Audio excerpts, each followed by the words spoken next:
Technique that I'm going to show you is how I like to make my paper doll cuts or create a critter, anything that has a face and is a person or an animal, I guess. How I like to make them look a little bit more 3D, I guess, or have more depth. Because sometimes these cuts just kind of look a little flat, and if that's the look you're going for, that's okay too. But the first thing I want to show you is that I'm using a Stampin' Up! Pastels. You can use any chalk that you like. I particularly like this because it has so many colors. I hope you can see that. It has a ton of colors, pretty much every color under the rainbow. And it comes with these little applicators. Now many of you, and I'm just going to go ahead and start so you can start seeing what I'm doing.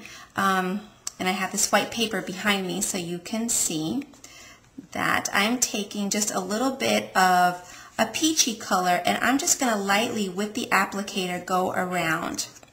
Now I know some of you, and I have tried myself, inking. But what I found with small little pieces, that inking is really difficult to do with these tiny little pieces, and you need a small applicator like this one, like I'm using, in order to get into all those little nooks and crannies and curves of your cuts. So here I go, going all the way around, and basically the whole idea is whatever color your paper is to go just a few shades darker than the paper, and then just to lightly go over. And this process is just really, what I love about it too is that it's very forgiving. So let's just say I'm going to make a mistake and go, oh my gosh, look at that, I got too much on there. There's a little eraser that you can just go in and erase it out. Whereas if you had ink, you're pretty much done for. So I do like this method a lot, and I'm going to show you. I'll probably speed this video up because I have more to show you.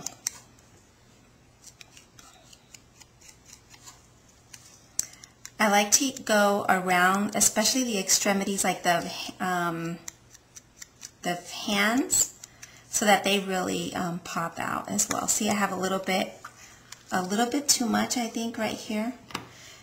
And keep in mind, when you are going to be putting on your clothes, her little outfit, you probably don't need to go all the way around because a lot of it's going to be covered. But for the sake of the video, I just wanted to show you me going all the way around. Okay, so I like to blow on it to get whatever excess off of it. Clean off my surface so that I don't dirty it. And you'll notice that I've already cut out, or I should say stamped, the face. Using your Gypsy or your Design Studio, you know that you can, the Cricut cuts for the face automatically cut like a little eyes, nose, and mouth. But if you prefer to have something a little bit more realistic, then I would really recommend using either Peachy Keen stamps or drawing it on. There's a lot of different ways, but my favorite is, you know, to use the Peachy Keen stamps. I don't know if I should put it this way or that way. So I'm trying a new way of videoing. So anyway, this particular set that I'm using, or stamp that I'm using, is from the Princess Face Assortment, number 640. Love those stamps. Love Peachy Keen.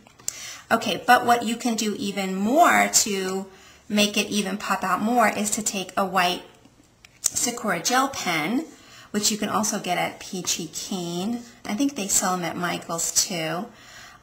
Is you can take this pen, and right where there's the negative part of the stamp, just go ahead and just ever so gingerly put in little white dots. And I could go in and color, let's see, I guess I'll try it for video's sake. Some of the other stamps have a little bit more of white showing. Oh yeah, that really does make it pop. See how that goes right there? I think I'm going to stop right there. Just I feel like it you know, sometimes you have to know when too much, you know, when too much is too much. Okay, so going forward, her hair, I've decided on this little girl is going to be black. So I'm not going to be doing any shading because it's black. So, but let's just say on her hat, I'll take another applicator, kind of try to clean it off a little bit, and look at my palette and say, okay, well, I want something a little bit darker. Let's try a dark brown and see if that gives me enough. Always start, whoops, look at that. Well, I told you it was forgiving, I just blew that off. So, but, you know, better that you have it out of your way. Okay, this brown is not showing up for me the way that I would like, so I'm going to move on to black. Okay, black is sometimes a real good default color when you are doing dark colors. Your paper's dark, like a dark blue or a dark brown, like in this case. So I'm just going all the way around, and see how easily this little applicator goes around. And I think, you know, if you have a bunch of chalk already, and not this particular set, you probably could get like makeup applicators, and that would work the same way.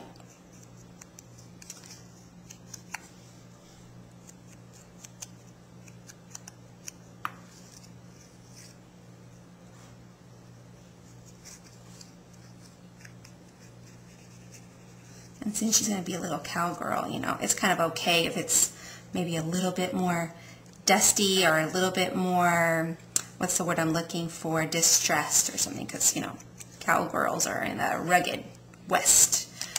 All right, so what I'm going to do is just go around every little piece now that I've decided that I'm going with the black. Okay.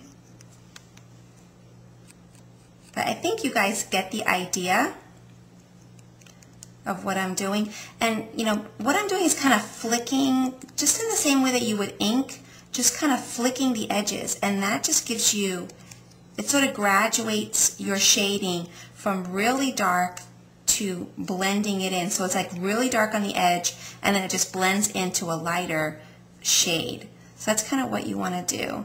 And then you can also just ever so gingerly just kind of blend it in if you want to. So, can you see that?